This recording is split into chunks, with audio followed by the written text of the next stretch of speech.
Namaste and welcome to another edition of the Bharatvaarta Weekly. I'm Roshan Karyappa and I have with me Nirav Kanodra and Abhishek Paul to run you through the news and events of the week that was. Sorry we didn't put out an episode last week. I hope you missed us. But we're back with the news and events from this week. Last week, German magazine Der Spiegel published a cartoon that depicts an overloaded train with people sitting atop, holding a tricolor while a Chinese bullet train is seen behind on another track. The cartoon was published as an announcement of India overtaking China in population. And the cartoon has been criticized for being racist and insensitive towards India and its people. The Indian government has lodged a strong protest against the cartoon and demanded an apology from Germany.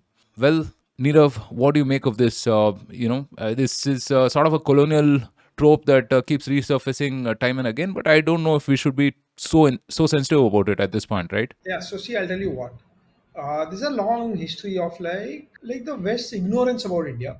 I think China is basically 15 to 20 years ahead of India in a lot of things. So one is yes, India has overtaken China in population recently. Second thing is that you see a while ago there was a New York Times cartoon, somebody holding a bullock and knocking the door saying I'm joining the space club, right? When India sent a rover to Mars, not knowing the long history of India in space, sending satellites, etc., and the long history of ISRO.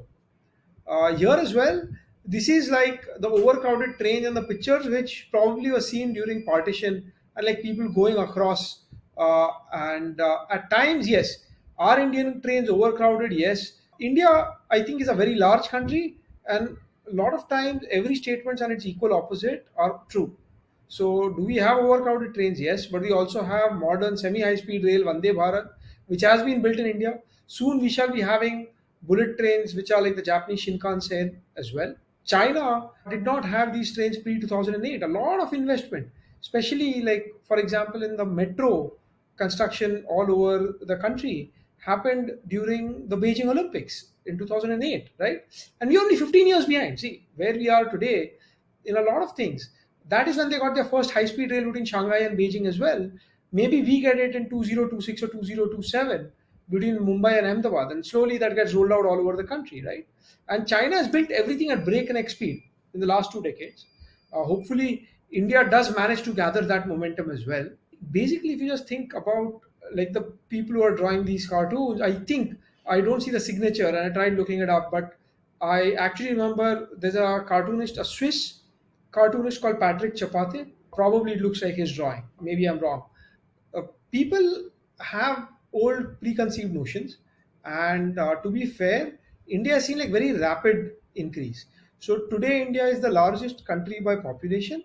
It is the fifth biggest country by uh, GDP, nominal GDP. So you got the US, China, Japan, Germany, and then India.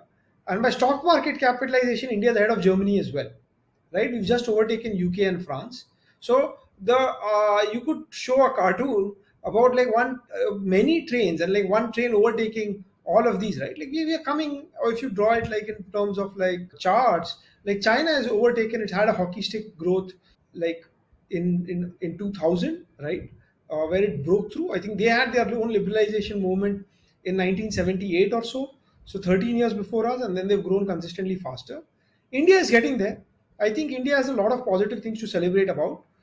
Being the largest population, so we are a large market. And we've said many times on this podcast, right? India forms a credible alternative to China. India can take away some of China's manufacturing exports. There has to be a little bit of friendshoring. You're already seeing Apple doing it. And if Apple does it, I think a lot of electronics companies will start thinking, what does Tim Cook know that they don't? So they'll also probably copy, or they'll be forced to copy.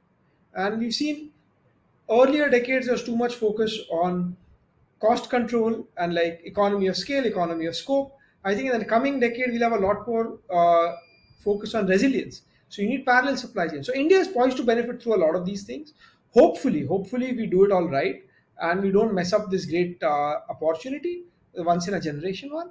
And yes, it is for us to be able to change opinions across the world, and for us to be having a better say and putting out content about India, celebrating the positivity and all of those things, right? I think that is what is more important, rather than getting enraged and like getting outraging over the internet, etc. That actually kind of like makes this cartoon being shared more, right? And maybe that reinforces a certain stereotype. So what we should be doing is probably generating more positive content about the rise of India. I think I can recommend, not that Bharat Varta is anyways aligned, but Noah Smith, a Bloomberg columnist, he has a very nice blog, No Opinion, on Substack, and he's written a couple of things. So he's written development of a lot of countries. One is about Indian manufacturing, which is a while ago, and I think just yesterday he's released that India is back, and he talks about not just growing population, but also how like India is a younger nation, how India has reduced extreme poverty a lot. We had an episode on how poverty was reduced during COVID once you take into account the free grain transfers through the PDS, right? We had this episode with Dr. Surjit Balla and Karan Basim. And so, yeah, I think this is the type of content. I think Bharat Varta, we are trying to do our bit. But I think overall, what we need to do is we need to popularize Indian successes, right? The media always popularizes sensational stuff, and a lot of negative news gets amplified on social media a lot more than positive news. So I think that's the way to counter it. Otherwise, not to take it, we don't have a thin skin. We have to be confident in our own skin and move ahead.